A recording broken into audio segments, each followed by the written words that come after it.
We are opposing this siege. We are breaking this siege. We are breaking this siege. In February of 2009, 300 British volunteers set off by road across Europe and North Africa on a humanitarian mission to the Gaza Strip. Their convoy was the largest of its kind to travel across the Maghreb since the Second World War, and was met with a vast amount of support, as well as occasional hostility. They called themselves Viva Palestina, a lifeline to Gaza.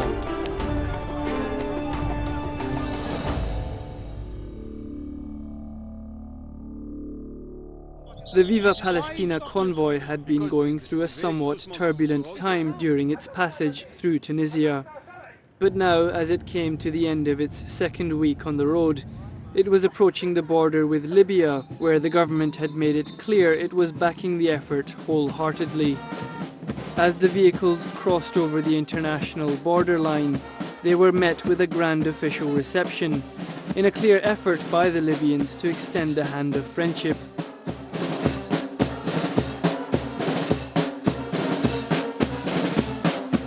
And it wasn't long before the British had warmed to the hospitality. It's a tremendous response from the people of Libya thus far, and I imagine it's going to be like this throughout our journey. It's a long passage across Libya, and it'll be foreshortened by this kind of hospitality.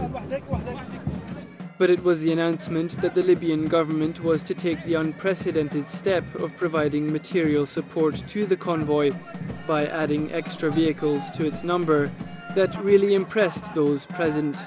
Now all the people here in Libya and the Islamic Society in Britain are joining together today. We will have a very big convoy saying to the world that we are standing beside our people in Palestine.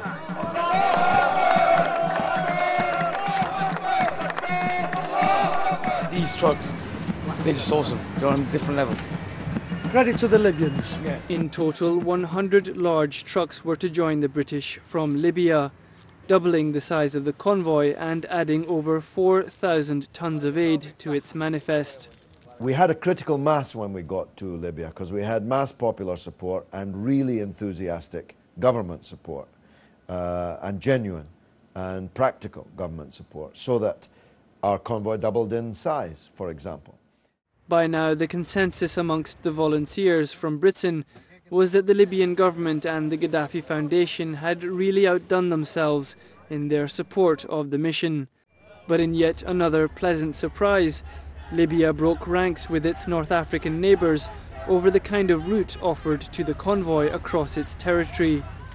While Morocco, Algeria and Tunisia had, for the most part, kept Viva Palestina out of the main cities, Libyan police guided the convoy straight into the heart of Tripoli, despite the traffic jams that resulted.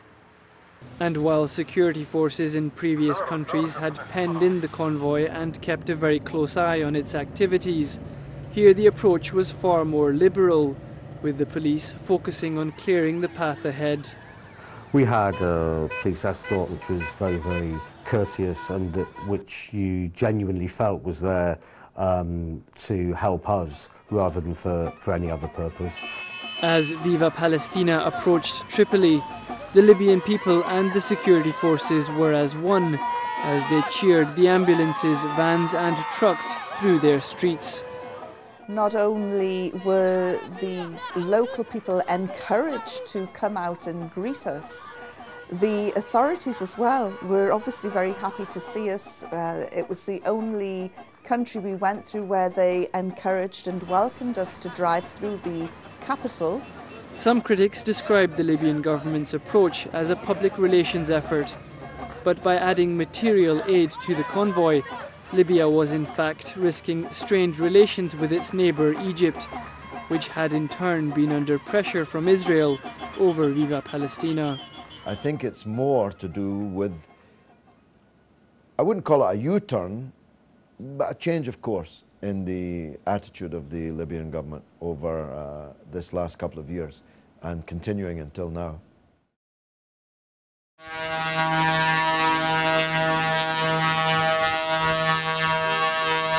One of the happier chapters of the Viva Palestina journey was coming to an end. The Egyptian border lay ahead, and beyond that, the unknown. The Egyptian government was officially welcoming the convoy, but there were signs that not all was as it seemed. The ruling party in Egypt, the NDP, had taken a view that it would deal with the convoy by embracing the convoy, at the same time as there was an evident concern on their part that we would meet the NDP but not meet any of the other parties and political forces in Egypt, of which there are many. Egypt is a populous country, a very sophisticated country, and so on. And as we entered Egyptian border control, we were promptly told to turn the camera off. Then began the most comprehensive and detailed security checks that the convoy members had experienced on their entire journey. Several individuals were taken away for questioning or simply held back with no explanation given. One of them was Press TV's Yvonne Ridley. There was a slight feeling of trepidation, and I handed my passport in. I was one of the first people to arrive at the Egyptian border and one of the last people to leave. They kept me waiting for 2 hours without explanation while everyone else was processed, and eventually they did let me go through. 4 people didn't make it. 4 men from the northwest of England were prevented from going through. They weren't given a reason why, and they were left stranded at the Libyan border. It was a very unfortunate incident. We felt it was designed to try and provoke a reaction, or it was sent as a signal not to mess with the Egyptian authorities. If they've cleared him through Ramsgate and everything. Well, I was just counting. We've cleared 6 different countries, and not one has blinked an eyelid. The issue of the 4 men who were denied entry into the country served to seriously strain relations between convoy members and the Egyptian authorities, with the Egyptian government refusing to comment. All 4 had been popular figures within the volunteer group. They're on the Libyan side, which is a good thing. So the next thing we can do is try and sort out, an interpreter and some maybe Libyan diplomat or some kind of negotiations like that, really. The early run-in with the authorities was only a sign of what was yet to come. Egypt was the final stage in the long journey to Rafah, but would also present the convoy's toughest challenges yet.